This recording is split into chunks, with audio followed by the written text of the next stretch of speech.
Hello everyone, আমি ভাস্কর। আজকে কথা বলবো যে আপনারা সবাই জানেন যে বাংলাদেশে ঈদে কিন্তু এইবারে প্রত্যেকটা ছবি কিন্তু বেশ একটা কিন্তু কম্পিটিশনে রয়েছে। যেরকম প্রিন্সের সঙ্গে রাক্ষস, রাক্ষসের সঙ্গে দমের সঙ্গে বনলতা এক্সপ্রেস। এই চারটে ছবিরই কিন্তু মোটামুটি কন্টেন্ট বেরিয়ে গেছে, কারোর টিজার, কারোর ট্রেলার, কারোর পোস্টার এবং হচ্ছে যে প্রেসার কুকার, সেটা রায়হান রাফি। তো এই ছবিগুলোর মধ্যে সবথেকে বেশি টপ ওয়ানে কে থাকবে সেটা তো বলার একদম কোনো প্রয়োজনই নেই, সেটা হচ্ছে প্রিন্স। কিন্তু প্রিন্সের সঙ্গে হাড্ডাহাড্ডি লড়াই কে দেবে?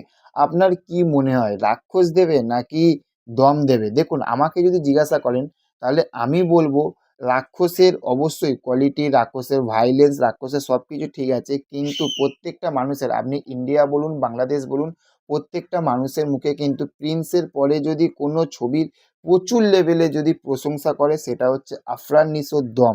তাহলে আমার কিন্তু মনে হচ্ছে যে প্রিন্সের সঙ্গে হাড্ডাহাড্ডি লড়াই যদি ঠিকঠাকভাবে যদি হল পায়, স্ক্রিন পায়, তাহলে কিন্তু প্রিন্সের সঙ্গে হাড্ডাহাড্ডি লড়াই হবে কিন্তু দমের। কারণ প্রথম নাম্বার ওয়ানে থাকবে আপনার, যেটা আমার মনে হয় সেটা হচ্ছে প্রিন্স। সাকিব খানের যদি ভিএফএক্স সব কিছু যদি ঠিকঠাক করে তাহলে তারা প্রিন্স। তারপরে থাকবে আপনার দম, তারপরে রাক্ষস, তারপরে হচ্ছে আপনার বনলতা এক্সপ্রেস বা প্রেসার কুকার, যেটা আমার মনে হয়।